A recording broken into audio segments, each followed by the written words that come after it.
Could everybody take their places, please? In which case I'm off the hook. Let's carry on.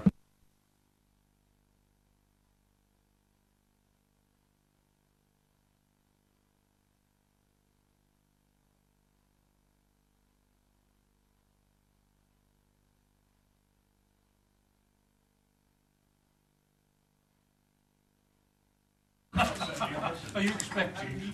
No. Okay. Welcome everybody to the Leicestershire and Rutland Police and Crime Panel. This is a public meeting and it is being webcast, so just be aware, please can you switch your microphone on when speaking and turn it off when you finish speaking. The webcast will be available for viewing on the County Council's website after the meeting. Okay.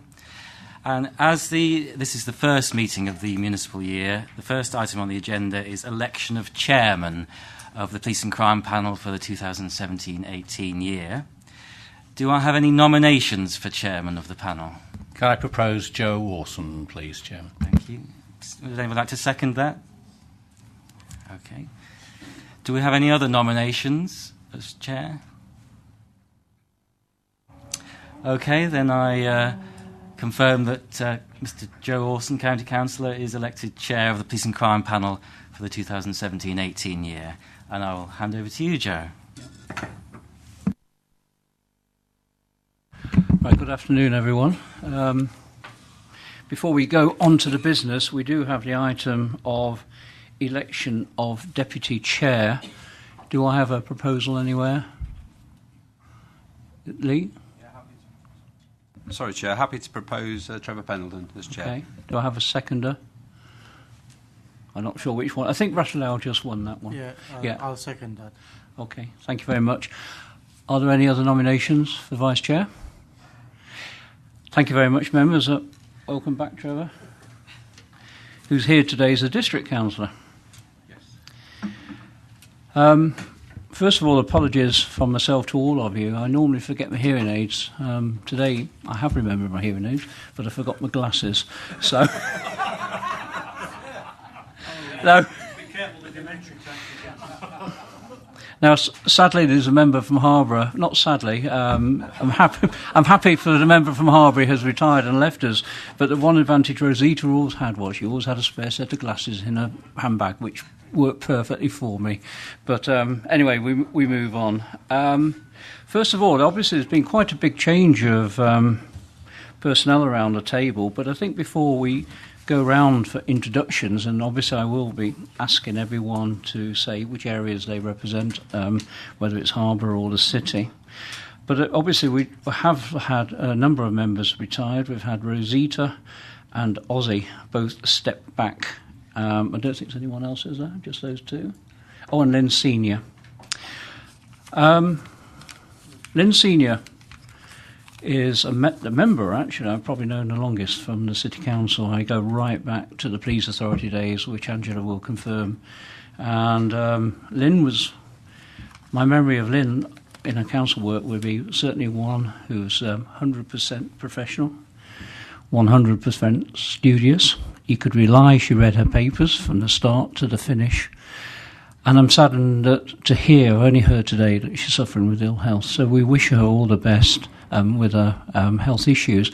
But it will be a sad loss losing Lynn, that experience she had of police work. Ozzy, he's moved on to be Deputy Chair of the County Council. So that's why I'm sure he's retired. And also, I understand he's Mayor of Hinckley as well. So I'm sure he's got a very busy agenda of him. And Rosita has decided just to take it easier at district, but to concentrate more at the county level. It's always disappointing when people leave you, but having said that, you need change, don't you? So it brings us on to a welcome of new members. And but I think, first of all, we will just shoot round the table as introductions before we get to that. For those of you who know me, I always go clockwise, and Trevor always clenches his fists like this because he knows what's coming. So, Trevor, to you first. Thank you, Chairman. Councillor Trevor Pendleton, District Councillor, CSP Chair for North West Leicester Safety Partnership. Hello everyone, my name's Michael Rickman. I'm Harborough District Council and I believe I'm CSP Chair for Harborough.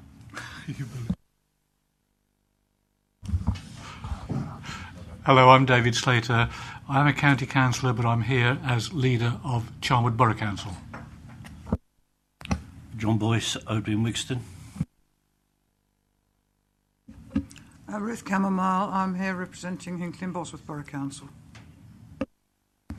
Councillor Lee Brecken, I'm Joint Chair of the Blaby and Hinckley and Bosworth Community Safety Partnership. Mallies Graham, Chair of the Melton Safety Community Partnership. Good afternoon, I'm Roger Bannister, Deputy Chief Constable from Leicestershire Police. I'm Willie Bark, I'm the Police and Crime Commissioner for Leicester, Leicestershire and Rutland. Kirkmaster, Deputy Police and Crime Commissioner. Councillor Steve Correll, Leicester City Council. Constable Angela Sood from City Council, and I'm the Chair for Leicester Council of Faith and High Bailiff. Councillor Ratla Govind, Leicester City Council. Councillor Abdul Osman, Chair of Leicester Partnership and also Assistant Mayor of Partnership and Change. Helen Carter, Independent Member. Robert Martin, Independent Member. And I'm Ewan Walters. I work in Democratic Services here at the County Council, and I'm Secretariat to the Police and Crime Panel. And Joe Wilson, representing Leicestershire County Council. So, welcome to Michael. Never met Michael in my life, although he comes from next door to Harborough, but I'm sure you're going to slip in very easily, Michael. He's the perfect new member. He's told me he's not going to say anything today, so... So I suspect that is going to be the catalyst for probably quite a spiel from him later on. Ruth Camomile, who's representing Hinckley, welcome to you, Ruth. I've known Ruth, certainly, I can definitely say for 12 years. Good, solid performer, so we look forward to your contributions, Ruth, from Hinckley. And Stephen, we've worked out, it is 10 years ago since I first met you down in Bournemouth. In the days when Sheila Locke was the children's director at the City Council. I think he went on, was it Chairman of the Fire Authority at one point? Yeah, and he's telling me it's going to be an easy ride after that. But, yeah, but we'll see. So welcome to all three of you. With your okay, by the way, I would like to write a letter to all the three retiring members on your behalf, just to say thank you. Is that okay? Yep, okay. Manjula. Thank you, Chair. So on behalf of all of us, I would like to say that Lynn Senior was a good colleague and good friend. She represented Castle Ward, which is one of the busiest wards in the city. And her contributions to her constituents are remarkable. Undoubtedly, she was a great great councillor. She worked for AUK, and she'll be fondly missed. It's due to her ill health. She has to step down. Okay. And you're right, Manjula, she will be missed. Yeah. Anyway, you and I, well, hopefully Ewan will hopefully start to put a letter, and I'll make a few contributions and then get it signed and get off to all three members. Now, moving on to the main item of the business, minutes of the meeting held on the 29th of March. As always, you don't have to approve them, but I'm still going to buzz through them to make sure you're happy. And I'll be quick, as always. Page 3. Malise. A deliberate error at the top of page 3. We met at City Hall, Leicester City, rather than Glenfield. Well spotted. Got to say, you city members didn't spot that.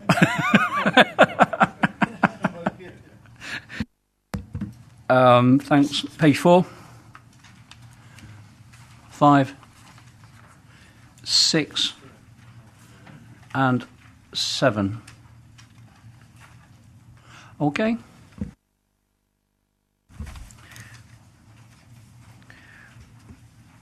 I haven't been advised of any urgent items at all, so we move on from that. Declarations of interest in respect of items on the agenda. Manjula, we have yours as a standing roll-on item of interest. Does anyone else have any other items of interest to raise? Robert? Just really for the benefit of the new members, that I have to declare an interest in that I'm trustee of a charity receiving funding from the Police and Crime Commissioner. Okay. Manjula, now Robert said that, I think it'd be best if you could say why you declare an interest today for the benefit of the new members, and then we'll roll on next meetings. Thank you, Chair. I'm the Chair for Leicester Council of Faiths and a member of Bishop's Faith Forum and Police's Community Gold Group, and I'm High Belief as well, and a patron for St. Martin's Cathedral. Thank you, Manjuna. Okay, move on to items of business. Q4 performance report, pages 9 to 30. Performance always tends to bring the questions out. It says here the author is Chris Newbold. I'm not sure who takes ownership of this paper. Over to you, Lord. Thank you very much, Chair. And can I, on behalf of the OPCC, welcome the new members and congratulate you and Trevor on your re-election as Chair and Vice Chair of the panel. This report is going to be spoken to by the Deputy Chief Constable, Roger Bannister. I'm very grateful to Roger, who has responsibility for looking after performance for Leicestershire Constabulary. He very kindly come along this afternoon and will lead us on the papers and will answer most of the questions to it. I think it's right to say that both he and I have concerns, as I'm sure the panel will as well, about some matters relating to performance, and it's excellent that we're going to air all that this afternoon. So if it's okay with you, Chair, I'm going to pass on to Roger now. Thank you, Lord Bart. Chair, I'm really in your hands. I'm conscious the report is 20 to 21 pages long. Perhaps by way of suggestion, if I was to present it to you, not line by line, but perhaps tease out the most significant points, and hopefully in doing so address one or two questions that I anticipate you probably got, and then perhaps at the end take any questions if that would suit you, Chair. The report itself is broadly split into three main sections. Firstly, call handling, then some of the crime performance, then latterly victim satisfaction. So if I start off with the call handling section on page 10, this starts with our performance around emergency calls, so those 999 calls, which, relatively speaking, we're pretty pleased about.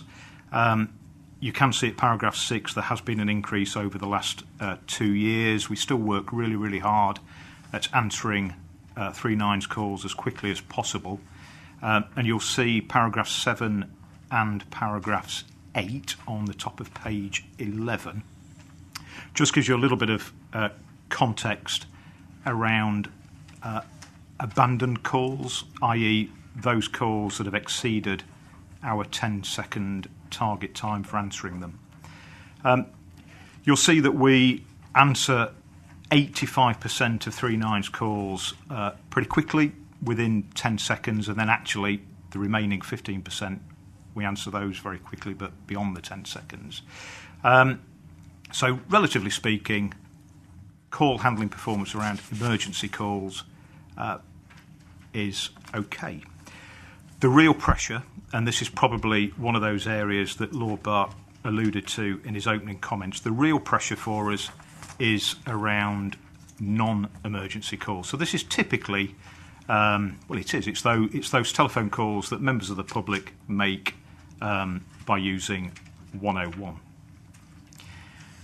Again, there's some details there around our abandonment rates, i.e. those calls that we don't answer this time in excess of 30 seconds, which have seen a really, really big rise. And there's a graph at the bottom of page 11, which hopefully just shows that big increase there. I've tried to share with the group sort of paragraphs 13 and 14 onwards, some of the reasons that we believe are in play around that. We recognise it's a problem. That 101 performance has been a problem for a little while now. It's something that has been of keen interest to the PCC, so much so that policy advisors working with the PCC have actually been over into the call centre to have a look at how things work over there. I don't think there has been, or there hasn't been, a sort of single particular issue that's causing some of the performance challenges there. It's a combination of a number of things, really. And you can see at paragraph 13, there's some staffing problems within the call centre. We've had a particular problem within sickness levels. It's an area where there are quite a few people working in a sort of short, in a fairly small space. So we've had a couple of times when flu and other sort of ailments have pretty much spread around people within a day or two, causing some big sickness problems. We've sadly also had some technical failures of the 101 sort of infrastructure itself. And I do notice it says the IT issues are now resolved. Sadly, since we've been to print, including as recently as this weekend, there has been a little bit of a problem whereby the lines went down again due to some technical issue that we're busily looking into. So they're the problems that we find around 101 performance. It begs the obvious question, that's okay, what are we doing about it? Are we taking it seriously? We're taking it extremely seriously, and you'll see at paragraph 14, one of the assistant chief constables is personally leading a goal group around exactly what some of the issues are and trying to put together a plan as quickly as possible to get us back on track, make sure that staffing patterns, shift patterns are as good as they need to be. Of course, one of the challenges is there that one of the busiest times for us is actually, unlike most other call centres, one of the busiest times is typically midnight, 1 o'clock in the morning, 2 o'clock in the morning, when we're busily policing the nighttime economy. We're also working really hard to try and help the users of our service to use other methods as opposed to not necessarily telephoning the police, so using e-contact channels, answering questions online, and we've recently successfully launched an online crime recording facility. So that's the call handling, and in summary, it's the non-emergency calls that are the real focus for us. Pages 13 and 14 just take you through a little bit of detail on how we grade our incidents, and again, we're working hard and making some progress actually in trying to schedule appointments to suit users of the service. So if there's not a particular immediacy to somebody's call for service, so if there's there's not a suspect caught on the premises, or they're not caught in traffic, for example, if it's more convenient to them to come at a suitable time, we're working hard to try and do that, and some of the metrics around that are improving. Pages 14 and 15, still sticking with the sort of call handling piece, show you our response times for emergency response on page 14 and priority response on page 15. Been a subject of quite a lot of debate over the years as to whether or not there should be a target. There isn't actually a specific target, but there is an expectation or an attempt, an aspiration to try and deal with emergency incidents within 15 minutes, which you can see we pretty much are meeting across the board in those different types as set out on the middle of page 14. Priority incidents over on page 15. In Previously, we had a sort of an aspiration of around a 60-minute target time, which again we try and sort of keep in mind to judge where we are in relation to that. And you'll see that in some of those categories we're under, in some of them we're over those categories. The bit that we try really hard, because of its impact on traffic and people's safety, is to getting to people involved in road-related incidents, so typically crashes on the county's roads, as quickly as possible.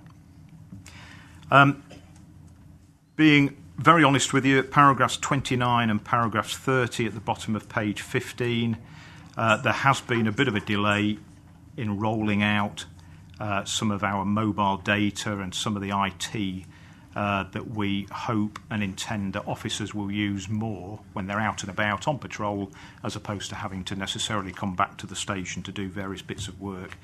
There was a little bit of delay in getting that kit out to officers, which we've now successfully done. The kit's out there and we're getting some good feedback, and that will hopefully prevent the need for officers to keep returning to police stations. So that was the call handling, a summary of the call handling performance. Excuse me. Page 16 onwards details to you those areas around crime and recorded crime performance. Commentary at paragraph 32 that nearly all forces nationally have reported increased levels of overall crime during the period up to February this year.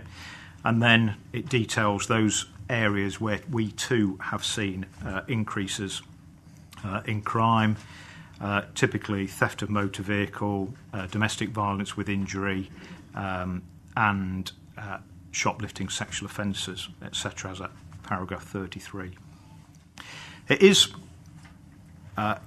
probably necessary to point out, and again I think we've discussed this issue here, that of course some areas where there has been an increase in crime is regarded as positive. Those areas of underreporting, we believe, particularly around domestic violence, hate crime, and some sexual offences.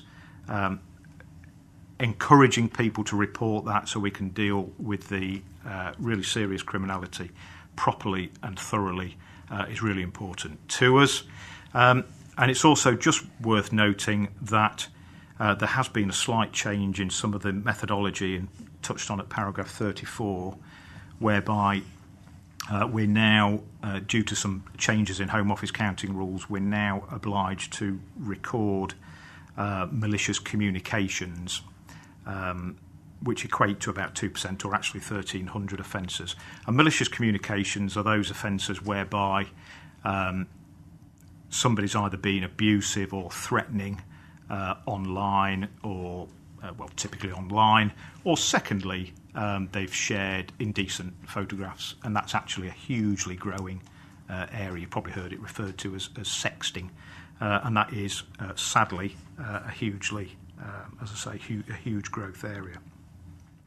I know the panel have previously been very interested in hate crimes. At paragraph 36, we touch on there that hate crime levels have again increased slightly following a previously reducing trend, which is seen as a positive.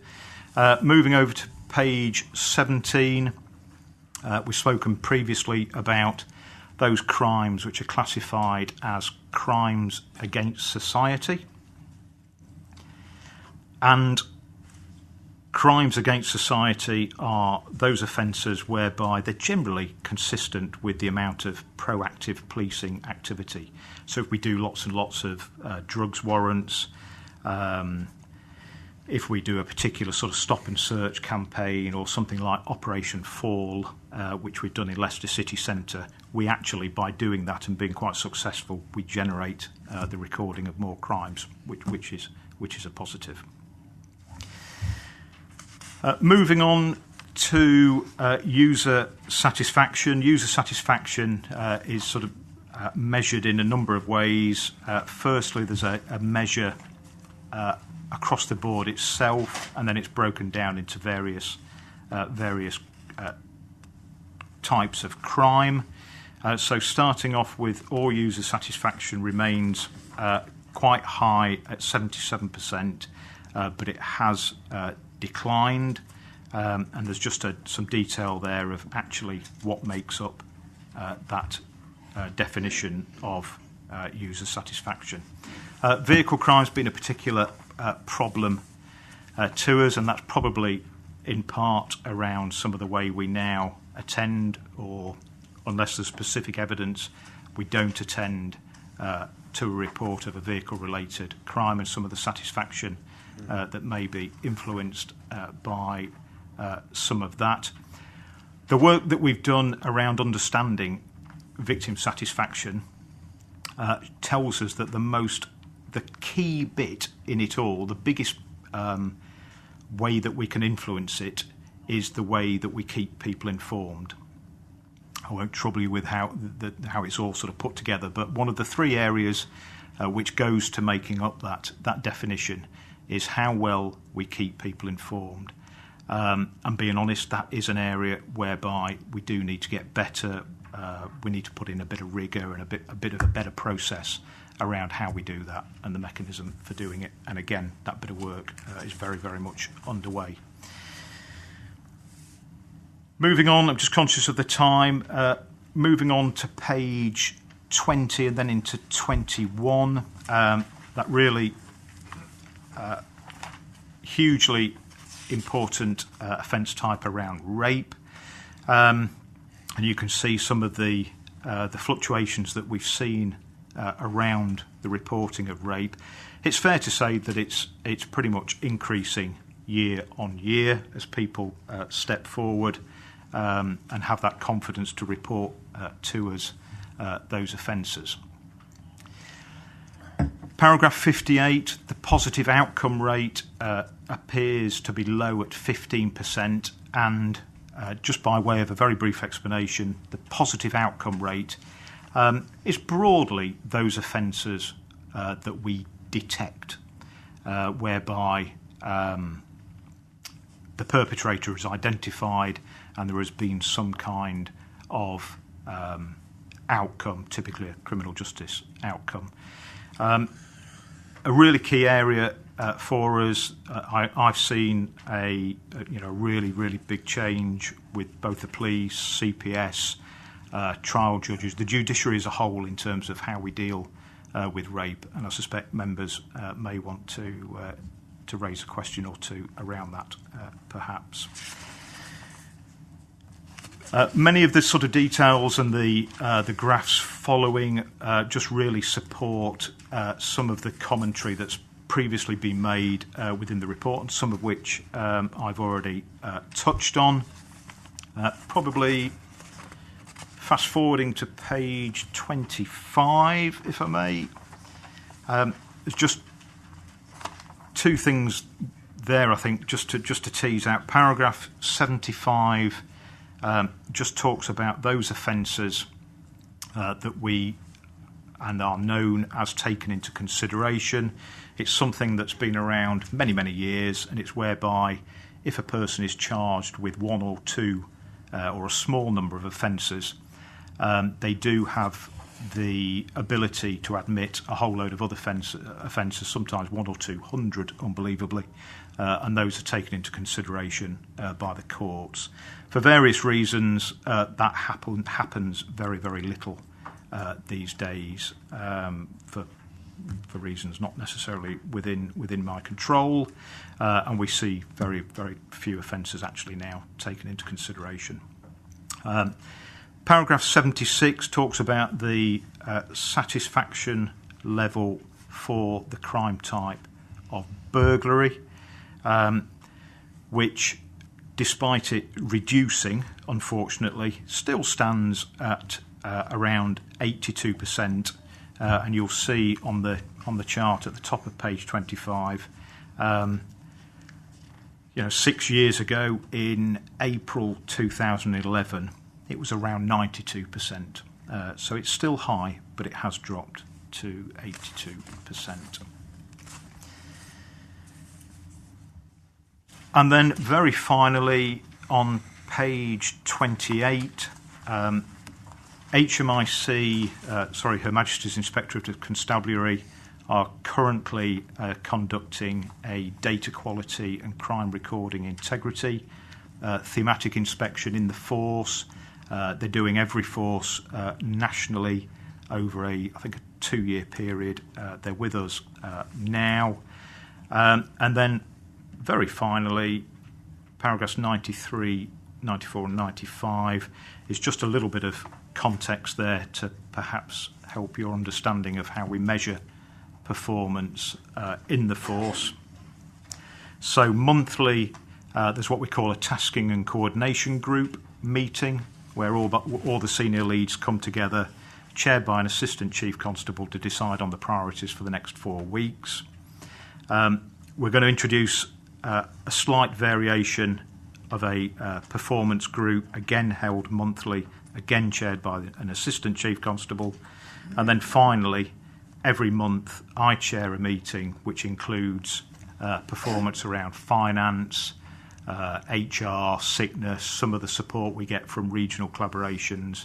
And whilst I chair that, the PCC, Lord Bark and colleagues join me pretty much every month.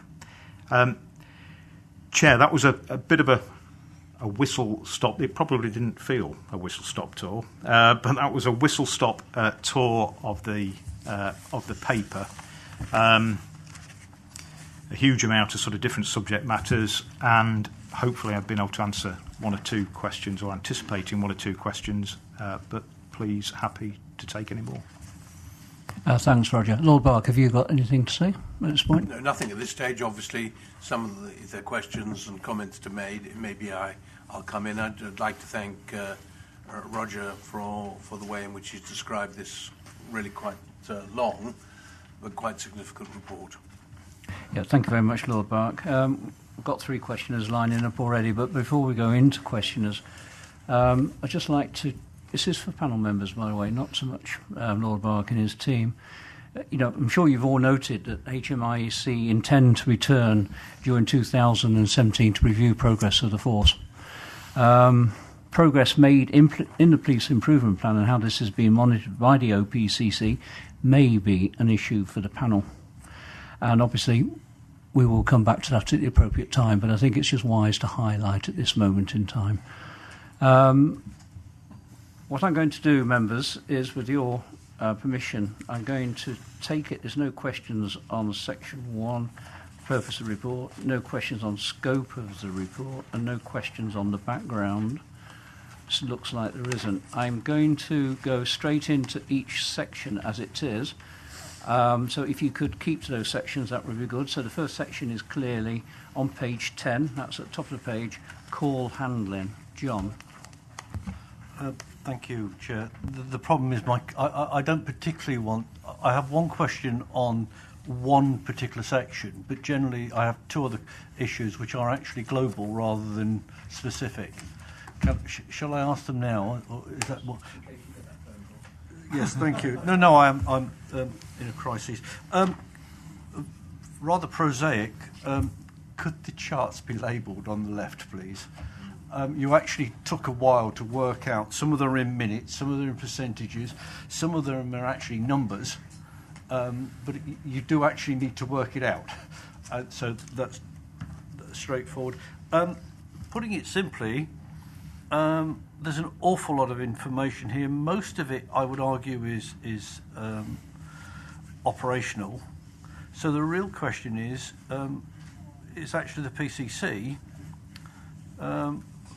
Are you satisfied with the system that's in front of us, and what are you doing about ensuring we achieve the appropriate outcomes?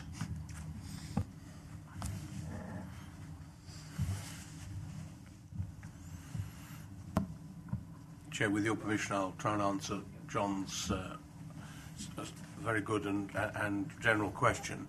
No, I'm not satisfied, and you wouldn't expect me to be, but nor do I think senior police officers are satisfied entirely with how things are at the present time. I mean, there's always room for improvement, and there clearly is and there clearly is here. I take, as the Deputy Chief Constable said, take a very live interest in this whole issue of performance. You would expect a Police and Crime Commissioner to do that. I now, as a matter of course, attend the monthly meeting, the performance meeting, which is chaired by Roger Bannister, and I take quite a leading role in asking questions that are affecting me and the office. I've been concerned about, for example, 101 ever since I took the job, but that concern is absolutely mirrored by the police themselves, and that is why a lot of work is going on into 101 at the moment. Maybe some quite radical stuff will happen in due course, but for the moment there was clearly a time earlier this year when a whole combination of circumstances meant that a system that wasn't ideal wasn't working particularly well. Now, I do know that a lot of effort is going on from Roger, from the Assistant Chief Constable, Rob Nixon, and others in order to, and a new team, I think it's fair to say, who are now in charge of 101 to make sure that crucial system, because it's the real interface between the public and the police, is improved. But these things take a lot of time. I'm keeping a very close interest indeed about what's happening to 101. You heard from Roger that my policy advisor went and spent a day at 101, was actually quite impressed. This is a person with quite a lot of management experience, was actually quite impressed by the way in which the job was being done. But there's clearly lots more to happen. So, yes, the answer to your question shortly is that my office takes a huge interest in reports like this. It's absolutely fundamental, as I think your question indicates, to why we're here at all, and that is to make sure that performance is improved over a period of time. I mean, forgive me for sounding like a sort of repeat record. The truth is, you have to put this in the context, too, of less funding over a whole number of years. And that is relevant to the way in which a police force can perform when it's a police force in a growing population with a lot of new issues that are arising month after month. So, yes, you can be assured that I personally, Kirk too, and the office is talked a great deal to the senior police officers about this. No supplementary, John.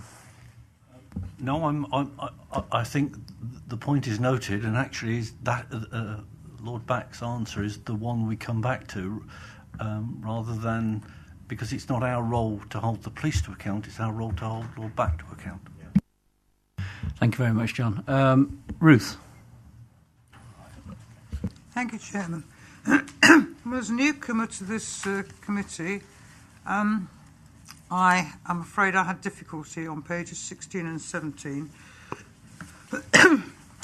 and the diagrams. I could make neither head nor tail of them. I mean, you know, spots and 50 Shades of Grey don't really do anything positive, and I'd like these to be clarified, please, Chairman, because they just don't mean a thing to me. I mean, I've read the papers carefully, but it's the diagrams that I can't work out. Yeah, your point is noted, and we'll see to address that matter for the next meeting. Thank you very much. We'll see if we can. I have David next. Oh, sorry, Abdul. Sorry, I had no idea. I think I would agree with the member in relation to these diagrams. I mean, when I first read them, I thought I was reading something electrical.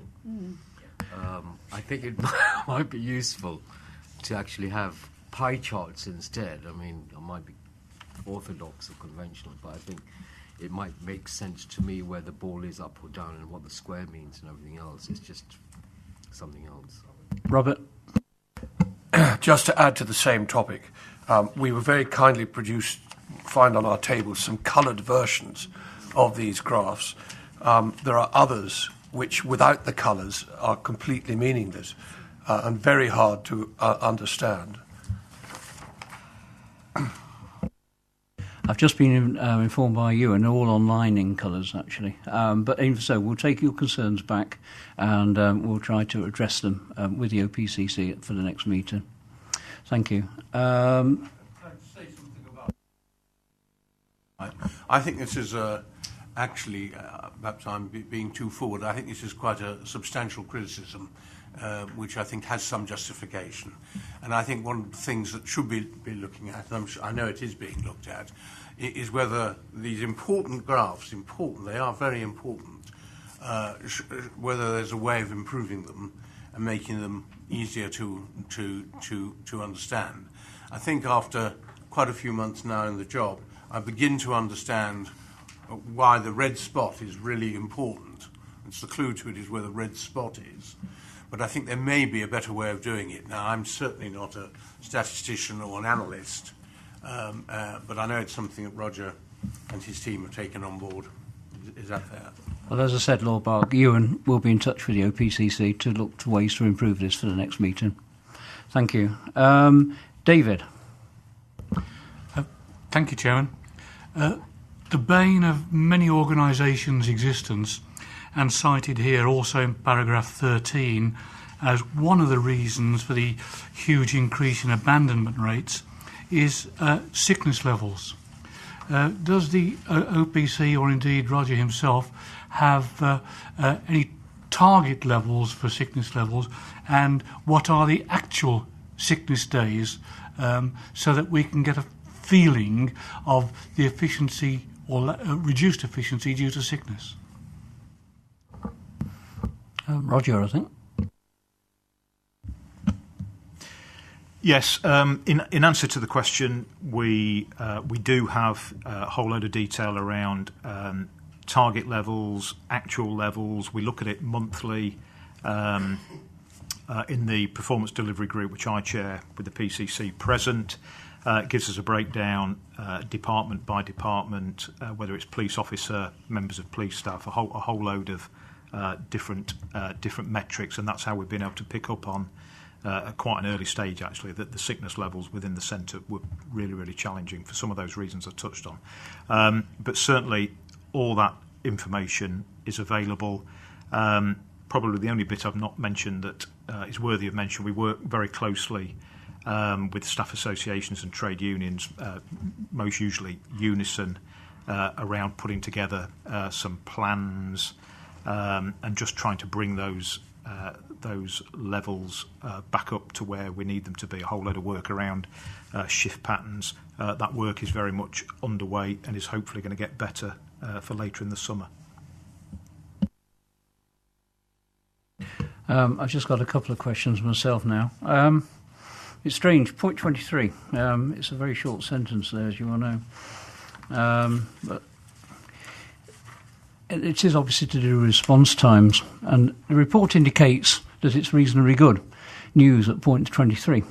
However, my reading of the chart is that response times appears to be rising for emergency incidents.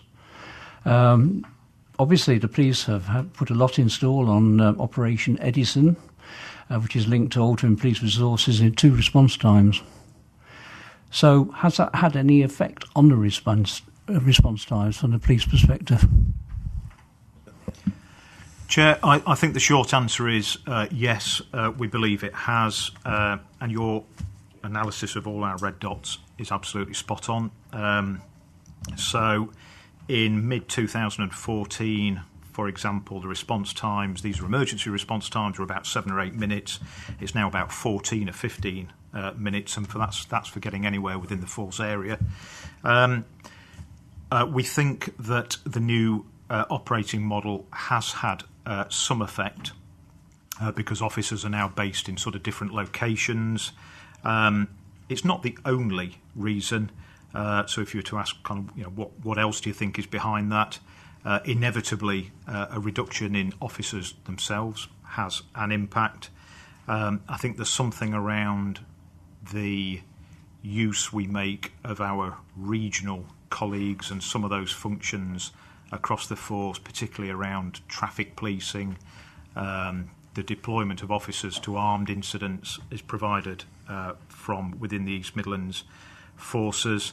So I think a combination of all those things, probably also sort of slightly increased traffic volumes over 3 or 4 years.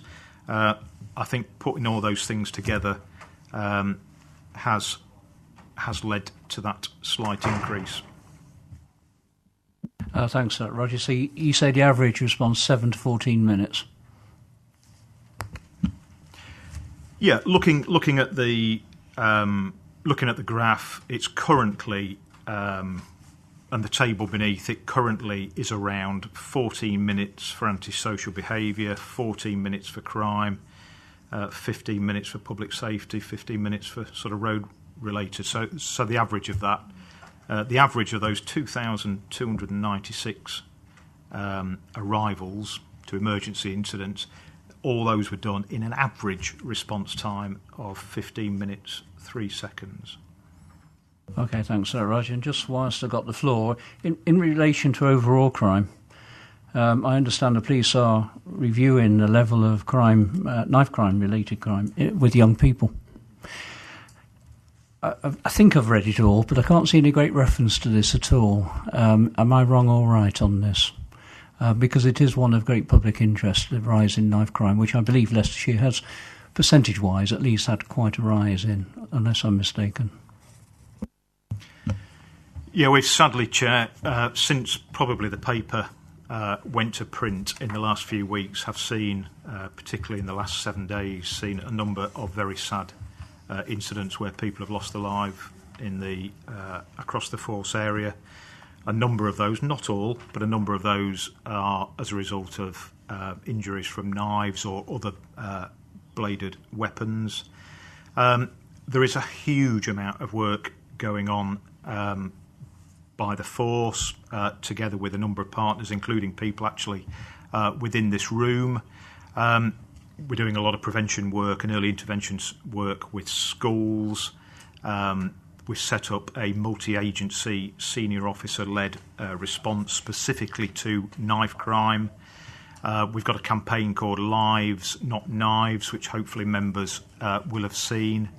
And finally, we're working very closely with, and I'm really grateful for the support actually, because it must be terribly difficult, but we're working really, really closely with the families of knife crime victims, and it's really impactful, powerful stuff. And grateful to Lord Barker, who I know has been central to some of that. But we really, really want to try and get ahead as best we can around the prevention message. I wonder if I could just support what Deputy Chief Constable has just said. This has been, I think, if any one subject has been discussed more than any other, it's been this issue of knife crime in the course of the last couple of months, last month or so. Well, it's one thing to discuss it, it's quite another thing to do something about it. I wonder if I could, and this may be being much too forward, Chair, suggest that the panel might like to consider for a future meeting a paper on knife crime, which would then bring you up to date with what the position is in Leicestershire. We've got to look at it comparatively. Anyone who looks at their papers will see, for example, that the Metropolitan, that London at the moment is going through a very difficult, much more difficult issue than even we are. But it is a crucial issue for the relationship between the public and the police. You must remember that a lot of knife crime is not what really frightens people the most, which is teenage youngsters on teenage youngsters. Quite a lot of it is domestic violence, very, very serious matters indeed, but it's kitchen knives being used within the house. There's a whole number of distinctions that have got to be made between one type of knife crime and the other.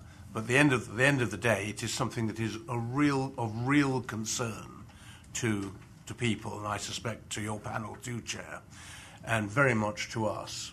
And a whole number of matters are being discussed at the moment between the police and the OPCC, see what help we can give. I think the real message, though, about knife crime is that it can't just be left to the police. This is a matter for society. It's a matter for parents, for siblings, for friends. And unless they play their part too, the police can't succeed. But there's a real issue. We don't want to over-dramatise it in terms of Leicester or Leicestershire. There is an increase, and alas, some of them have been more serious than others. But we really don't want there to be a kind of moral panic about this, because there's no need to be. And I'm satisfied as PCC that the police are on top of this issue. The reason I raised it was simply the level of public concern in knife crime in Leicestershire. I was going to ask you to bring a paper on what the PCC is doing about this. That's what we would like, and I'm sure all panel members would support that.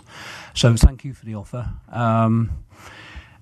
However, it would have been nice, and I do accept this paper was probably printed way before I picked up the great concern there is in the community. But having said that, given it is on the rise, quite steeply as well, and a concern expressed by many people, it would have been nice to have seen a section on it. But however, it wasn't, but you're going to bring a paper forward and we accept that. I have Ratalal on knife crime, and then Helen on knife crime as well. Thank you, Chair. I think most of the point I was going to raise, Rogers and Lord Barker has already answered, but I'd like to take a step further. I would ask Roger if we can have a key stakeholder meeting in respective wards of city or county, respectively, and tackle the crime. I know it's not just a police matter, it involves us, local community, local schools and everything. And I'm grateful that for you as a police are going around the school and making awareness, but I think we need to do far, far greater.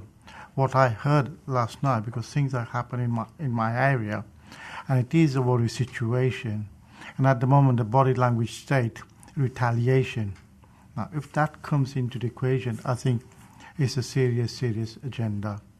That how do we tackle the problem? So we need to get our heads together and work around those areas that we can tackle now rather than later. Yeah, totally agree and support some of you thinking that the stakeholder meeting, I certainly think there is something in that, and that's something that we're working on as we speak, actually. And the work in schools. I mean, I went personally to a school on patrol in your area last week with one of the local officers distributing some of our Lives Not Knives campaign material. We need to do more of that. We will do more of that, but as Lord Bart says, in conjunction with others. Ratalal, I do accept your suggestion there, but I think it's important that we have Lord Bart's report first, whenever the next meeting is, and then we see how it develops from there. Obviously, the police are talking to other partners on this. It is a massive, massive issue, as we're all aware. But if we have Lord Bart's report first, and then we'll see where the panel goes from there. Totally agree with you, Chair. I'm not disputing whatsoever. I agree with the report should be first and then the action. Right. Thank you. Helen. Thank you, Chair. For those that don't know, I used to be one of the 5 national knife crime advisors for the Home Secretary in the Home Office back in the Tackling Knives Action Programme. So you do have somebody in the room who actually has got a background in this, and I am more than willing to do what I can. It was a different government at that time, but certainly from the experience that we had, a lot of what was produced, unfortunately, was archived, but there's a lot of information there. The national knife crime work that we did around the guide. Interested to hear about the fact that we've obviously got a lot of links with schools. It's very important. Obviously, I'm assuming, are you talking colleges as well as a part of my question? But in terms of other partners, what other partners are we engaging with? Are you engaging with in terms of working to tackle this particular issue? In terms of influence of young people, particularly, are we looking at how we can work with people like the local football teams and the rugby team and others that can have that influence? Working with victims of knife crime who are still with us. Have we got any way of working where we can have that discussion with young people about it's not clever, it's not safe, look what happened to me. The fact that you can be more of a victim of knife crime by carrying a knife. Your own knife is likely to be used against you. And all those different things. I'm just really interested to see what's happening in terms of the partners. Retailers, I was responsible for bringing all the retailers into the Home Office to actually speak to us about how they were going to look at the sale of knives to underage people. You only have to look around the streets, certainly in Loughborough, when I've walked through some of the knives that are accessible and available for young people, and whether or not that's being rigidly tested through test purchasing. All these different things that I wonder whether or not actually were shelved and have been forgotten that actually could be quite effective ways of dealing with some of these issues. Because supply of some of these knives, the types of knives being used, we've heard of things like knife amnesties, and I won't go there, my thoughts on that one. But certainly there are a number of things that need to be addressed, and I'd be very interested to know what partners are you working with and which ones have you highlighted as being perhaps that you need to look at, and I've given a few hints just there. Roger, if you're going to answer the question on Lord, I'm not sure, but if you could keep your answer to that specific last question, because obviously everything else will come out in your report at the next meeting. I mean, the stakes are so high here. The very worst thing we could do is assume we sort of know it all and we've got it all boxed off. You've really, really helpfully mentioned a couple of things there, and I won't say sort of openly the ones that I think we need to go away and have a look at.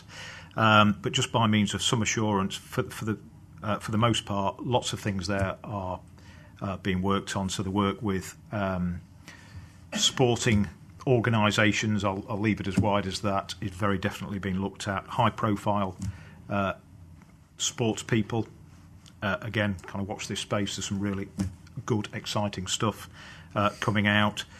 In terms of which organisations we're working with, local authorities, some of the third sector, schools, colleges, Leicester College. But you make a really good point as well about the retailers and possibly the test purchasing bit, which I think is one of the things we need to go and have a look at. Any supplementary, Helen? No. Okay, thanks. Okay, well, believe we're going back to the original list of questioners, which takes us to Marlise. Thank you, Mr. Chairman. Mine's on page 16, number 34. When one has been doing this thing for a bit, you hear the same excuses. And this one saying about reporting is made easier is the reason why the crime has risen. I just want to know what evidence you've got for that. It's a very easy argument to make, but unless you're monitoring it, and to an extent, it could just be that the crime is rising and the reporting is just part of it. I'm going to let Roger do the expert bit on this, but that may be true, the opposite may be true. It's impossible to know. Sometimes I think both crimes are rising and there's more reporting. Sometimes it can be crimes are not rising, but there's just more reporting.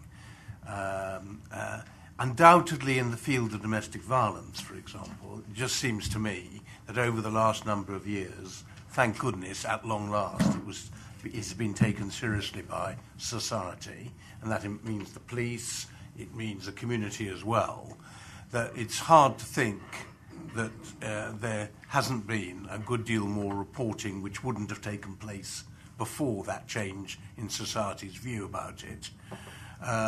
But how can I possibly say? All we know about domestic violence is that it is very frequent. It's a crime that occurs a great deal and is still very underreported. But you're right to point out that we can't always justify a rise in crime by saying it's just being reported more. But don't go too far that way. There may well be something in reporting hate crime, you see, for example, is really difficult. A hate crime. Have there been more hate crimes? Yes, probably there have been during the course of the last year. Has there been more reporting of hate crimes? Yes, probably too, but in my view, not nearly enough, actually. So it's one of those conundrums. But I start from the premise, and I think I said this the very first time I ever came before the panel, Chair, was that I have very little faith in figures around crime levels. Very little faith indeed about them. These are reported crimes. We know that a lot of crime is not reported. So I think governments of all complexions, councils of all complexions, always want to say at the end of their term that there's been less crime than there was at the start. I think you've got to take that with an ocean full of salt, actually. I pass on to Roger, who will no doubt tell you some of the expert view. Well, I would certainly support everything Lord Barker said. I mean, there is some anecdotal evidence from victims of crime, particularly those who do report domestic violence and serious sexual violence, that the means by which they can do it is far, far easier than it was certainly when I joined 29 years ago. So for example, now we have independent domestic violence advisors. We have many more independent advisors and supporters and counsellors around allegations of sex crime, hate crime, for instance. Many years ago there was the True Vision project where people are able to report crime to a third party. They don't necessarily just have to knock on the police station door. And some of the feedback we do get from victims is that actually it's kind of surprisingly easy compared to how it used to be. Please, I would hate, wouldn't want anybody to think that that's we sort of attribute the rise solely down to those. Of course, that's not the case. But certainly, my professional experience is that it is easier for people to report crime, which is all we want them to do, so that we can investigate it, pick up on serial perpetrators, and kind of hopefully prevent more victims. I'll just make a small comment. Certainly in my perspective as community safety was at the County Council is building up the confidence of any victim to come forward that their complaint will be taken seriously. And over my short tenure, I can comfortably say the police and many other partners have improved the way that, like you've already indicated, with independent advisors supporting those victims. Sadly, Lord Bark, there's still more people to come forward, but at least we do have the complaints on the rise, which has to be a good news story. Right, back to this, Ratilal. Thank you, Chair. Just a couple of questions. One is on sickness level again. Yeah. What are the percentage in order to cover the work if individual people go sick, day sick, long-term sick, or anything like that? Because sickness level affect our performance. So I'm sure that you must have some strategy in order to cover the work, irrespective of whatever the shift pattern is, early, late, afternoon, whatever it is. Yeah. And the second question is about the time scale. Looking at the graphic, between April 2014 and 15, the level was half of the time what we're suggesting now, and increasing now to 15 minutes. The old days it was about 8 or 9 minutes in response to emergency calls, anything like that.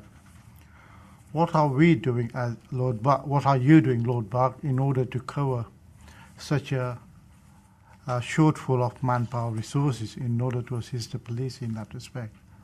Because that is a worry situation for us on that level.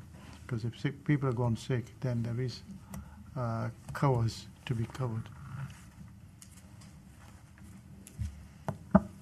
On the sickness figures, I'll pass on to Roger, but I'll come back to you on what we're doing.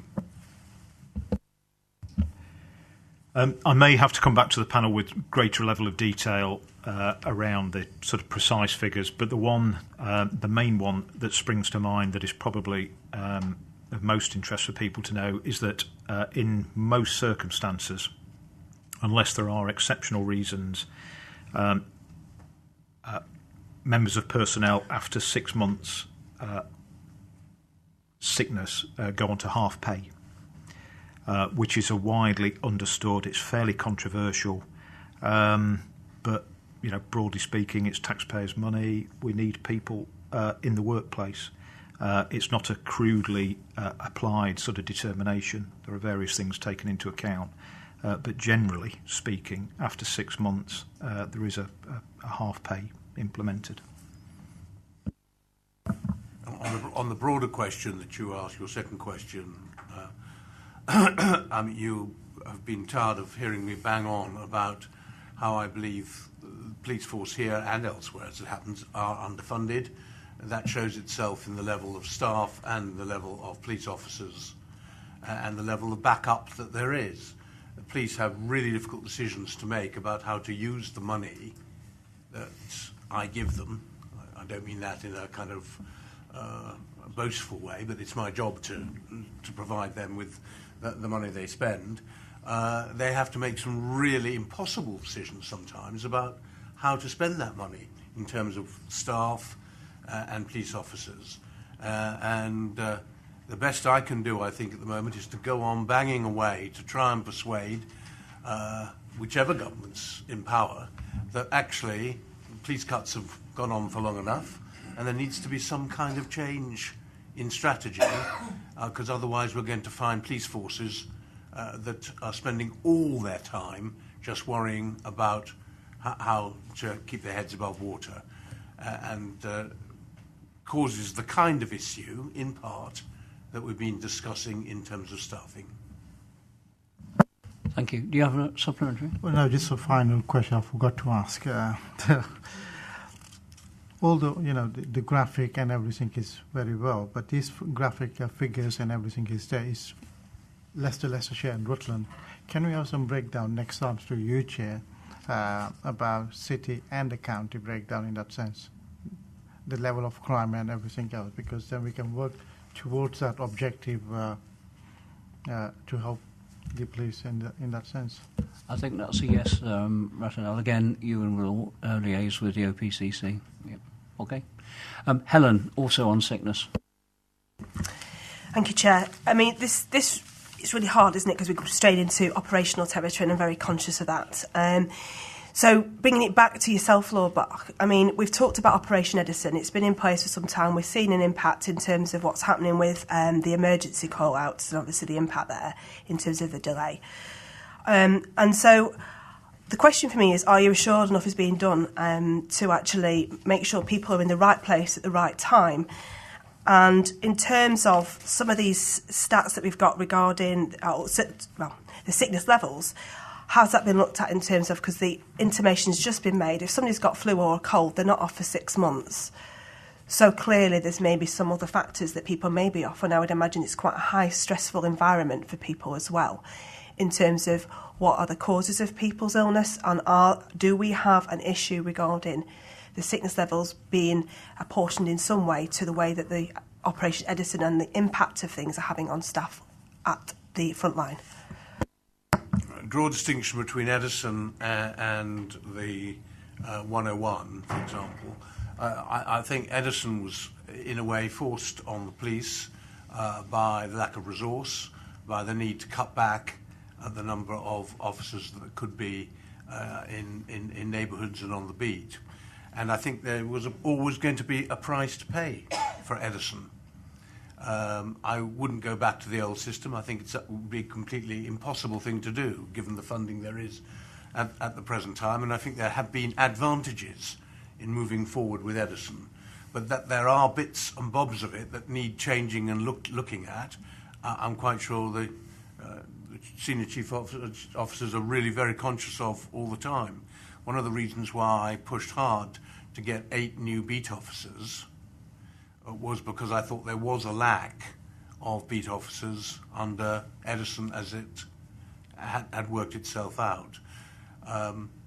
One of the problems is that there are very large areas of the county where crime isn't very great in terms of numbers, but it will take quite a long time to get from point A to point B, depending where the police are at any particular stage. As to 101, I think it is a difficult job. I think those who answer these calls are under a lot of pressure jobs, but I think these are ones of particular difficulty. I do know from talking to Roger and to Superintendent Lucy Batchelor, who's now in charge of 101, that she is looking at the human resources side of those who work in 101 in a number of different ways, and hopefully that will cut down the sickness level there. I don't know if Roger would like to add to anything I've said. I think the only thing I would add very briefly, couple of points. Broadly, across the force area, sickness levels for both police officers and police staff, so this is across the board, not necessarily just in the control room, are amongst some of the lowest in our most similar forces and indeed nationally, and that may be something that could or should be part perhaps of the next report. And then secondly, members may be aware or have heard a reference to something called Darwin within some of the force work, and that's the evolution of the Edison model, improving it, changing some of it, resourcing patterns, shift patterns, where officers are based, and some of that is going or hoping to go live in around September of this year. Thank you very much, Roger. John. Thank you. Sorry, pages 14 and 15, if I may. Forget the graph, it's the two little boxes. I would suggest on page 14 that actually that's success. You've targeted 15 minutes, and that's fairly balanced, and that's fine. However, on 15, I would say that's the opposite, in that there are actually quite a wide variety. And if you were looking in from the outside, public safety at 50% over target, I suspect the label public safety covers an enormous amount of things. However, either a single target on that isn't helpful, or there's something not right. But clearly, you're never going to reduce the 1 hour 29 minutes, bearing in mind it's also significantly the highest number of actual incidents. So that there's something, you're not being terribly helpful to yourself there, and at the same time, I'm not quite sure I understand what it's telling me. I think you're about right, actually. The performance around emergency incidents is good. You know, when you consider the size of the force area, 15 minutes is not very long, even with blue lights and two-tones and far better driving than mine and all that sort of thing.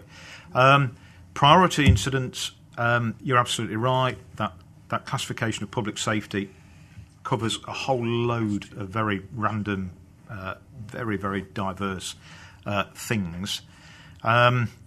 And actually, just to be really clear, the 60 minutes is, strictly speaking, isn't a target. It used to be some time ago, but hasn't been for some time. But we do still use it just as a bit of a reference point, just to check how we are doing. But yeah, I certainly take the point that, you know, the public safety category, which is huge, presents the biggest challenge. And it is, you know, we like to challenge ourselves, and we are probably making it slightly difficult for ourselves. I agree with Roger. I'd go a little bit further. I'd say it's almost meaningless, that thing. I think that was your point, really, John. I think it's meaningless to have a figure like 1776 and then doesn't tell you really anything at all, except that it's unsatisfactory. And I think this is kind of some of the work that's being done already in terms of the stats. Manjula.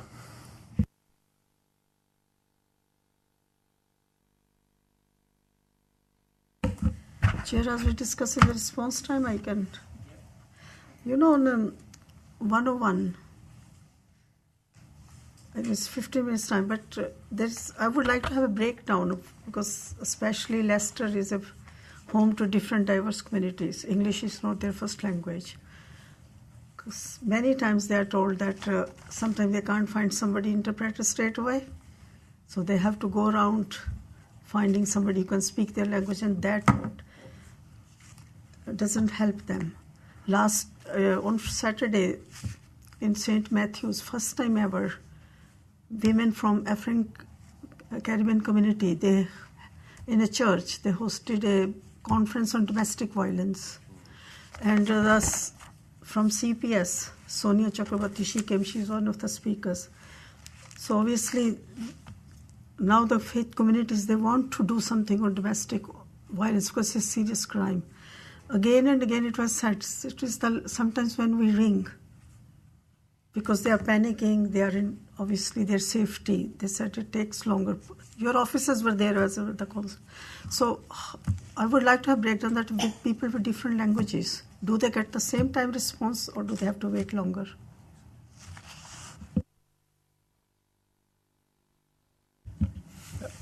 I think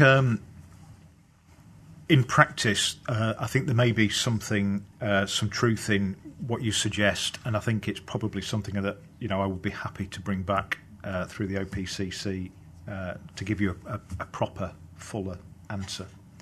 I think that's. If I could just interject there, Roger, I think that's by far the best way, isn't it, to come back with a formal answer?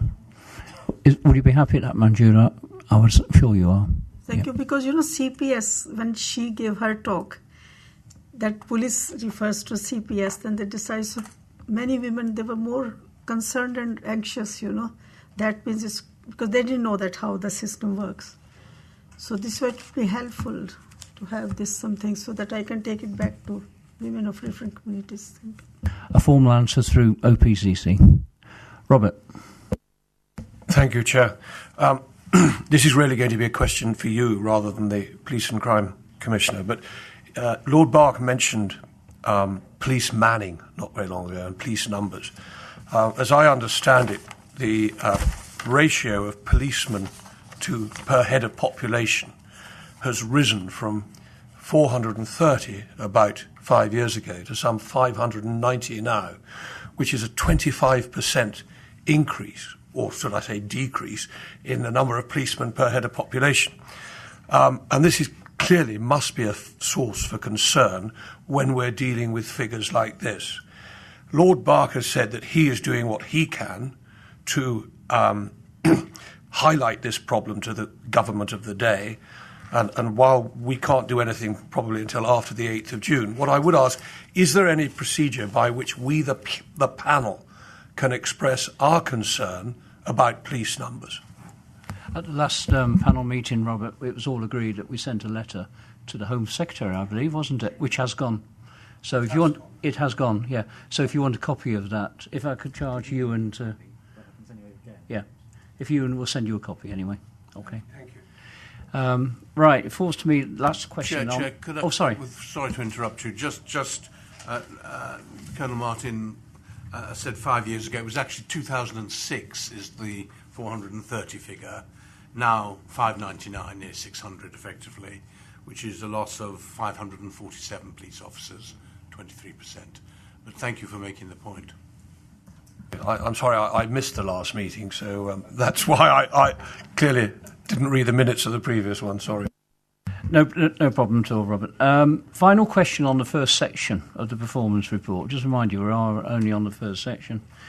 It's just a question for me, and it's quite an interesting one, I believe. In relation to the satisfaction levels, there's a general fall across all areas. I think that's a fair comment. Very little explanation as given to the reasons. Now, I've got to note that burglaries satisfaction is declining, and a burglary is a crime that attracts a lot of contact with the police service with follow-up details, visits, scenes of crime, officers, police officers, PCSOs. Therefore, the reasons to this satisfaction fall would be of interest.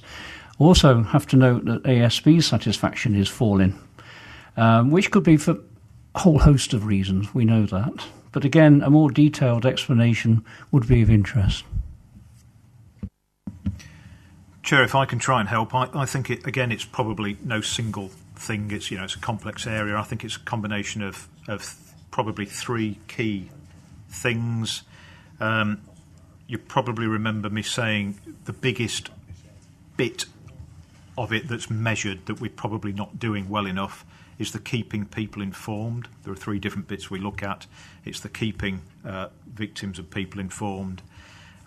Secondly, I think, again, it's coming back to that reduction in the number of officers. Probably means they spend less time at particular scenes of burglary or dealing with incidents of antisocial behaviour. It's probably not an unrealistic thing to say that because there are less officers, they get deployed quicker or more quickly from job to job. And again, there may be something that victims of crime are having to wait longer for officer attendance. So I think a combination of those things has probably contributed to that drop in satisfaction. And I'm sure you're working on this because, as we said, level of satisfaction is certainly key to encouraging people to come forward to report crime. Members, I think that's enough on the first paragraph of performance, being the first section. So we move on to page 19. I'm still going to keep to an order, although we have hopped around a bit. Supporting victims and witnesses. Any questions? Page 20, to increase reporting of serious sexual offences and ensure a positive outcome for victims and witnesses of serious sexual offences. Helen? Just a quick one. Looking at the figures just there when you've got the recorded crime rape offences, I just had a little look at some of the seasonal stuff. I noticed that certainly since October, it was September actually, 2014, and then the same around September 2016, there's quite a spike in those two areas. I know it's not significant, but I just wondered, is this anything to do with potentially around universities, new startups and things like that? Is there anything linked to... that's the only thing I could think of around that time, is that you've got university starting and perhaps Freshers' Week, etc., people maybe who have had too much to drink, etc. I just wondered if there's anything linked to that. I think it's probably more than one thing, but again, I do think it is some of exactly what you've just said.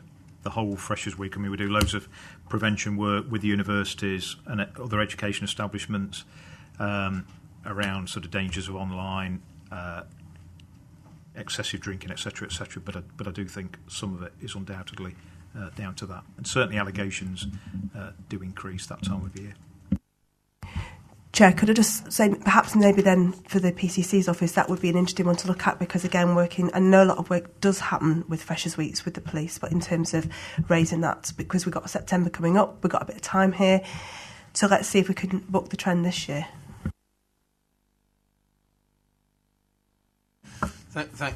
I agree, and we will, but I think this is also an issue for community safety panels as well, who are very well represented here. We have the city here, and of course, if David won't mind me saying so, Charnwood too, with its great university at Loughborough. So I think we could all do some work on this. Thank you very much. Thank you, Helen. Over to page 21, to increase reporting of hate crimes and ensure a positive outcome for victims and witnesses of hate crime offences. Page 22. Oh, sorry, Manjula.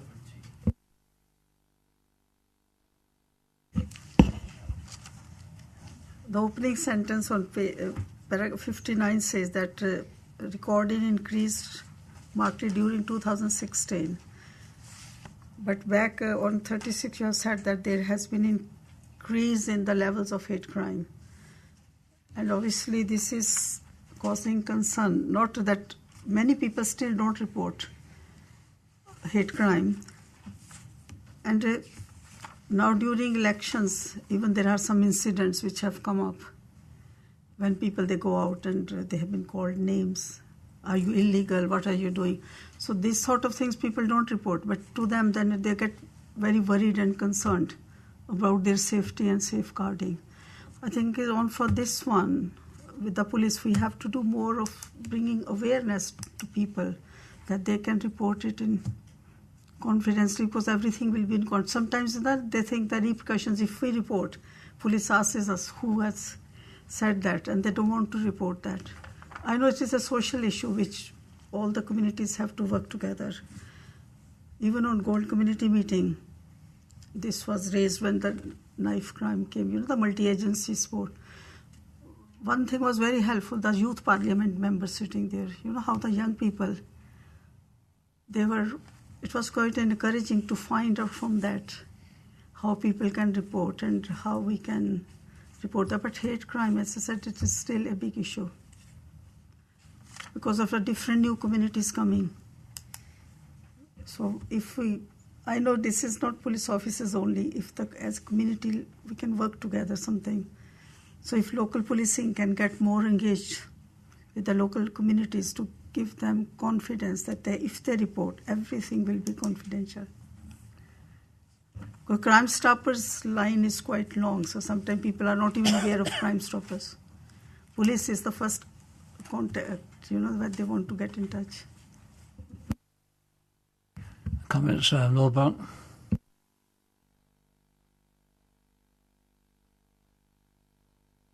To respond to that. I would just concur, and work with the Youth Commission, with the OPCC, the faith groups, and your leadership, and then the benefits of neighbourhood policing, working with communities, getting that trust and confidence is absolutely key to get that proper actual record, or the actual rate of crimes that are being committed, to get them reported and recorded. Abdul. Yes, Chair. I just wanted to go back whether you missed out in terms of rape offences and sexual offences. Yeah, the sexual offences area. Paragraph 58, I was a bit concerned about the paragraph 58 in relation to, I don't know how it's recorded or reported, but evidential evidence. Does there seem to be a problem in terms of taking up cases with the CPS in relation to some of these reports that are being reported? I mean, there seem to be 300, and it's a very... You're saying that the ratio does appear to be low at 15%. My other inquiry in this area is the issue around grooming, and I know we were immune throughout the country to that, but does that categorise anywhere in this, and does that feature in this as well? If I could answer both of those sort of in reverse order, some of those grooming offences, so if it leads to a serious sexual offence of rape or buggery, will be reflected within these figures. But if it's an offence that doesn't fall into either of those two categories, it wouldn't appear here. To answer your first question around the sort of CPS, I mean the whole approach. In fairness to the CPS and the police and the judiciary, has I've seen a seismic change over the years. The way that we deal with victims, it's probably still the most difficult offence type to deal with, because typically there are only two people. There's no eyewitnesses. There's no forensic evidence. There's no CCTV. It's hugely emotive. It's really complicated, and actually, credit to my teams, or the teams within the force, who deal with not only investigating victims of rape and serious sexual offending, but those people who investigate it. They're some of the most impressive people within the organisation. And in fairness to CPS and the lawyers, they're specially trained to prosecute sexual offending, where it's often the most nuanced aspect of the case can bring that conviction. Okay, Ashla.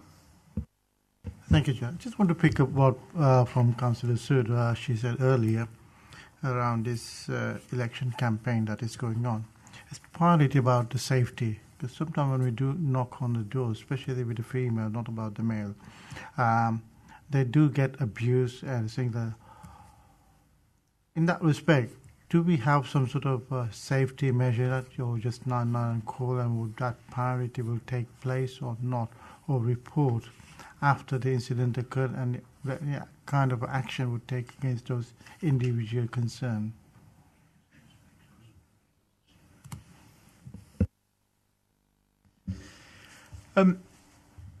We would sort of deal with it on a case-by-case basis, but if it got to the stage where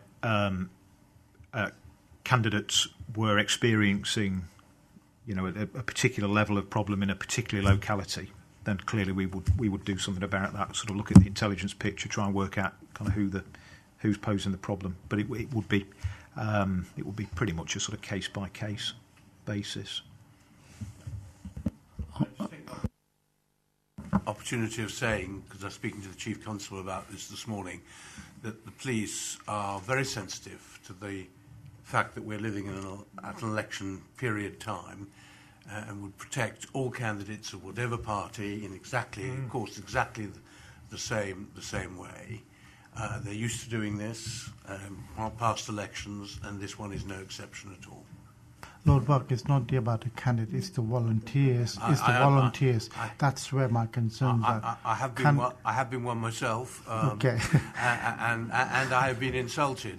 But I do think volunteers take a bit upon themselves when they go to people's houses. Okay. You know, they can't expect to be warmly greeted by everybody. No, understandable. But it's just but it can get over the top. It was in the situation with Casey and well, the police will look at each individual case, I'm sure.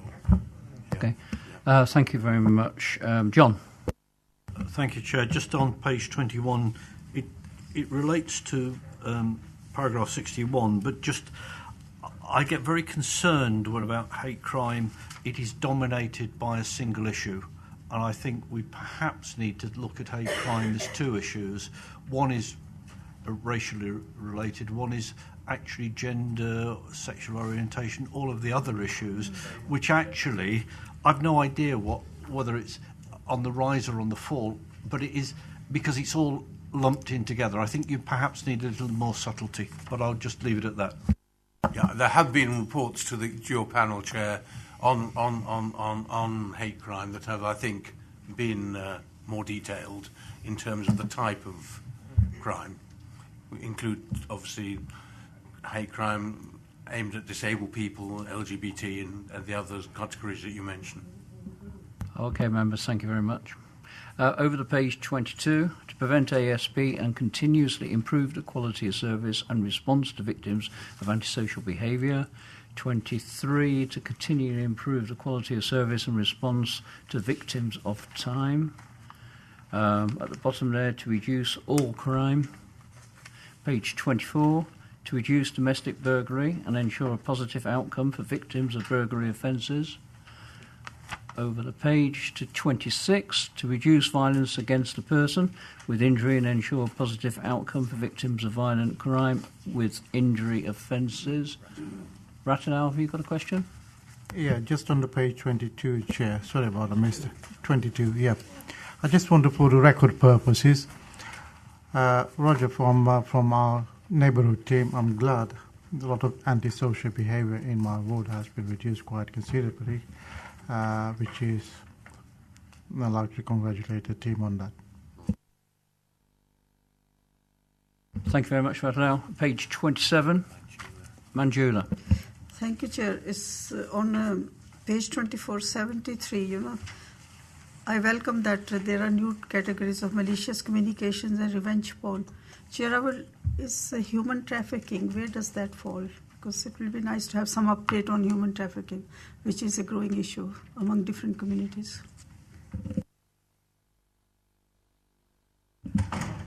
Yeah, that would be. I mean, it's no problem to provide that detail, share it with the OPCC at all. Modern slavery, human trafficking. We have that information. It falls outside the malicious communications bit, but through you, Chair, the OPCC, we can provide that. Okay, through the OPCC and you, and we'll provide that. Helen, sorry, didn't miss you totally. Where are you though? Because I'm up to page 27. Where are you? So am I. And it does skip over to 28 as well because there's a paragraph referring to it, Chair. It's paragraph 85 of 28, but it's looking at the graphs. It's obviously just starting to spike. The first graph there of theft of motor vehicle in January. Obviously, at the moment, it's not. We don't see what's happening with that trend there, but that's quite a spike, isn't it? And I just wondered, in terms of, again, trying to stay away from the operational side of things, in terms of the PCC, is there anything being done to look at these trends that we're seeing around things like theft of motor vehicle, and is this trend looking like it's continuing in the wrong direction?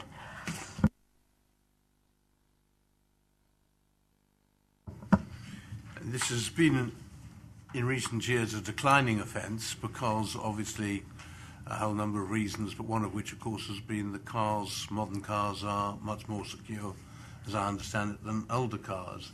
I think it's probably a bit early yet to pay special attention to this. What worries me particularly about offences of this kind is, though, for small self-employed people who have got their tools in the back of their vans or cars, who find their cars stolen or their tools stolen, it can be either, and then they're out of business for a very long time, if not forever. That's something that's concerned me, and I've made representations about it, and I know senior police officers are very concerned about that as well. Chair, if I may come back. In terms of, certainly from some research I've been doing regarding theft of motor vehicles, I know there's been quite a spike, and I've seen some actually, even on sort of Facebook pages with Leicestershire Police and others, of quite modern cars that are being stolen because people are able to now clone and have found a way to actually access, I think in Audis in particular have been an issue. And so there's a different tactic and there's a different way forward, and that's why I raise this, because actually I think there's something that we're seeing that's a new type of issue with newer vehicles, and in terms of how to design that out. I did a lot of work when I was at the Home Office with that team, designing out crime and doing all sorts to sat-navs and you name it. But in terms of this, I think that I wonder whether or not there's any link to that in terms of the stats we're seeing. In brief, I think, yes, there are. There most certainly is a rise in high-powered, quite high-value cars of the type you alluded to. But there's also, at the other end of the scale, some of the volume, the higher volume of vehicle theft is actually at the other end. It's the theft of sort of mopeds, scooters, getting ridden around estates. In turn, interestingly, causing huge amounts of antisocial behaviour to people. So it's a combination of those two things, which are probably at sort of different ends of the scale. But yeah. Before I hand over to Steve, my recollection is the new keyless cars that are causing a problem, isn't it? And then I remember about a year ago, Lawbark presented a report, and I think half of stolen motor vehicles were mopeds, something along those lines. So, yeah. Steve, your first question. Thank you, Chair. My maiden speech, so to speak. Yeah, sorry. I just wanted to ask about the increase in millennium burglaries and whether that's actually having an effect on car crime, and are we doing any work with homeowners to try and prevent this in future? I'm sorry, this is those vehicles stolen by means of a house burglary. We are, absolutely, because that is, you're right, actually, that is the other emerging crime type, and it links, the two are very much linked, actually. So just for the benefit of everybody, this is a scenario whereby high-powered Audis, BMWs or other makes are available, are stolen by means of a house burglary, solely to steal the car. So they'll pinch the car keys and just take the car. Most worryingly, that high-powered vehicle is then used in the commission of other serious criminality, usually armed robbery or something similar. What work are we doing? We're doing a whole load of prevention work, trying to identify people with a particular type of vehicle. I won't say any more. Engage with them, engage with people like Halfords and other stores, so we can do some work, sort of point of sale, and also obviously with the dealerships themselves, around sort of prevention to prospective buyers. Thanks for that, Roger. Over to page 28, as Helen said. Data quality and crime recording integrity, none. Performance monitoring framework, nothing. Okay, well, thank you, member. That's quite a session on the performance report, an hour and a half. Thank you for your answers, Lord Bark and Roger. All comments have been noted by Ewan, and any offers of reports, or at least coming back to the panel, like Manjula, they will be acted on. So thank you for that. So I ask you members to move over to agenda item 8. Members, the victim first update. not sure who's going to present the report, just like it says Stuart Fraser here. Stuart is actually in the audience, but Yeah, I can see him. I'm going to produce the... But you're going to present it. And I'm going to do it very shortly, if I may. Of course. This is an important topic, but the timing is not exactly... is the wrong timing, because we are about to make a decision around where we go forward with Victim First. The present contract ends the end of September this year. Very advanced talks with the police, obviously, and in our office around where we should go for the future. And I want to be very careful not to say very much in public, because we are at a public meeting here, about what decision we'll take and when we'll actually take it. But I do make the offer of coming back to the next meeting with a fuller report when we can discuss the decision that's been taken, and I can gather the panel's view about it. I hope that's acceptable, Chair. Otherwise, the report speaks for itself. On behalf of the panel, we accept that kind offer. Thank you very much. We have a number of questions, but I'll take the sections 1 and 2 are pretty simple. Background. Anything on the background? Nope. Executive summary? Yes, Mr. Again, Thank you, could you just explain the correlation between 7 and 9, where you consider rejection option 2, but further discussion of PCC is running service delivery of option 1 and 2?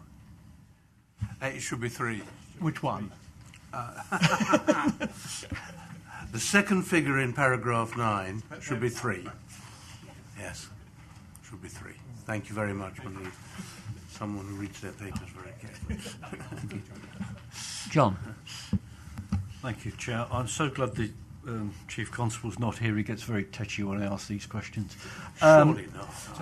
Her Majesty's Inspector of Constabulary said our victim performance needed improvement, yet the Victim First system appears to be working much better, and the reason for the HYC's criticism is that they are not allowed to inspect the OPCC's commissioned services. So actually, is this an opportunity to commission this via the police, thus allowing an improvement of service at a stroke? I.e., basically we need to join up the thought.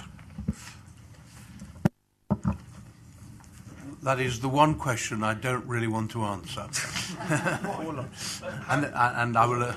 Sorry, Lord Back, have you thought about it? Yes. End of question. I have. I've thought about the question. It's a very, very good question, but not one, if you'll forgive me, I'd rather not answer today. Thank you very much, members. Moving on, the future of Victim First provision. Any questions on those two paragraphs? Manjula? Or did you just have your hand in the air? Page 32. Yeah, bullet point 8. You said that consultation is underway. And when did it start and how long it will take? And it says that it's underway with 4 and I welcome that it's equality scrutiny groups. You're consulting them as well?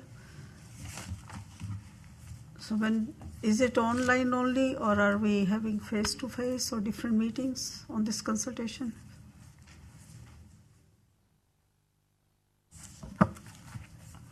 I know consultation is taking place. I don't know the answer to when it started.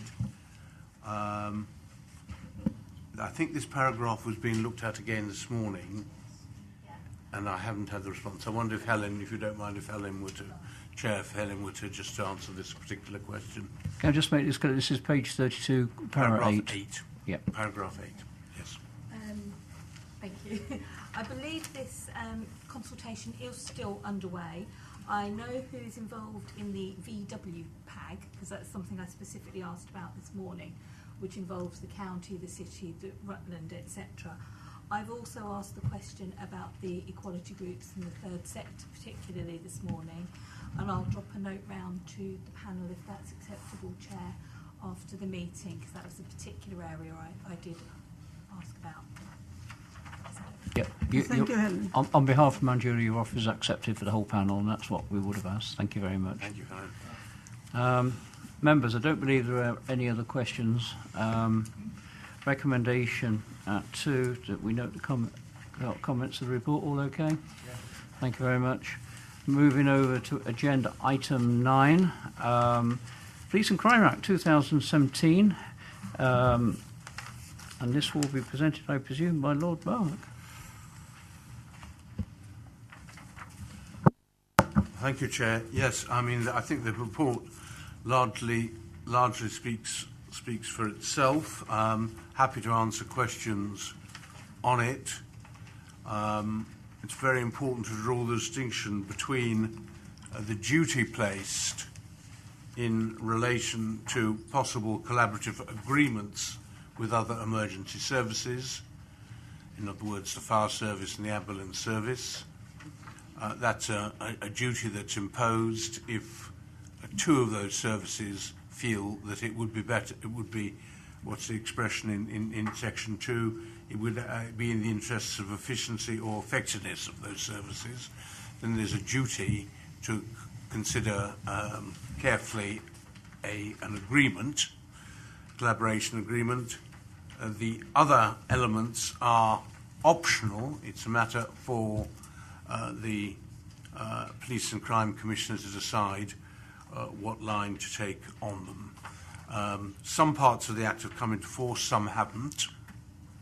I think the best way, subject to your ruling on this, is for me to answer any questions, comments there may be on the Act.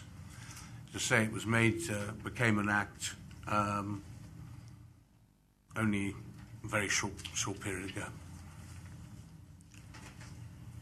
Thank you, Lord Bark. If it helps, I have no questions at all on this one, but we will do what we normally do. On page 33, purpose of the report, recommendation, which is to note, of course, background and detail. Blue light service collaboration. Over to page 34. Rutland. The blue light service collaboration, I think it's working in certain part of the area, but it's not working in other part of the area. I think we need a little bit awareness on that, because although said I can approach, and then I know trying to work hard in order to bring blue light in our area. But I think we need to work, because a lot of people are not aware of it, and there is that lackness, if you like, to bring that in the thingy. So, that's what my... I agree with you. I'm absolutely in favour of collaboration. I mean, it's a duty, of course, if as I say, two of the emergency services want to act together. We do collaborate, police collaborate closely with the other emergency services. It's absolutely vital they do so. For all our interests, and I encourage it as much as I can as PCC. Thank you, Chairman. I will say that certainly in northwest Leicestershire, the police has, in an operative sense, have placed their new office, if you like, at the fire station in Corville, and that, of course, fire representatives do work with EMAS at a first response level, and therefore we do have evidence of what I seriously believe is good blue light cooperation, and I would honestly ask if the Police and Crime Commissioner would give serious thought to any efficiencies which could be achieved in this way, because then he'll have more money to spend on front line, which is most important, and that would be an absolutely super way to go. Thank you, Trevor, very much. Yes, I mean, that's absolutely our approach. Where there's good collaboration to be had, then we seize it. Absolutely. And I think there may be more to say about that in due course. Yeah, I think all of us are in favour where you get the three emergency services. There has been a little bit of overlap application historically. Anything we can do to take that out and then provide more money for the front line has to be nothing short of good. Still on page 34, Fire and Rescue Service Governance. I'm looking at our fire and service. No question yet. Expert. John. I think overall it would be helpful if the PCC could bring forward a paper, a public paper, on how he sees this all going forward. There is a great danger of, frankly, some of this being resolved behind closed doors, which would be completely unrealistic and wrong. There is an issue of whether or not a combined authority would go forward. Therefore, you may be turkeys and Christmas. However, it should be a publicly debated process and not a private process. And I think the best way to do that is to bring a paper forward. I'm happy to do so, setting out my present view about this issue of governance. It may not be a long paper, but one that sets out my present view on it. Accepted, Lord Bart. Thank you very much. Page 34, police complaints processes. Manjula. Sorry, Chair, it's not about the complaint process. I want to say something positive, which should have been added here as well, that the Chief Constable in the Leicestershire Police, how it is well respected by majority of the communities, and their engagement with the communities is engaged. And Simon Cole especially, last Friday, he even drew raffle tickets out. And people never think, oh, a police chief constable doing that. And we had quiz sessions. And his commitment on mental health is very welcome, you know. So it's not only the negative side we are talking about complaints, but there are some good things. And last Friday I met a police officer, an Asian lady from West Midland Police Force, and she said, I wish I could work here because Leicestershire Police on gender balance, they are very committed. Thank you. Well, I think on behalf of the